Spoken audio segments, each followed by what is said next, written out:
కృష్ణుడు వచ్చాడే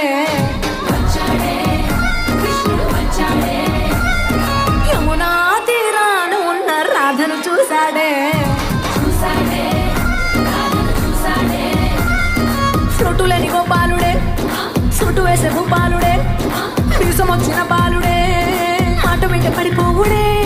కటిక చీకటిల కన్ను కడతాడే వెన్న ముద్దలని వెంట పడతాడే కోల చేస్తాడే కాల వేస్తాడే మాయనోడు వీడే హై బృందావనం నుంచి కృష్ణుడు వచ్చాడే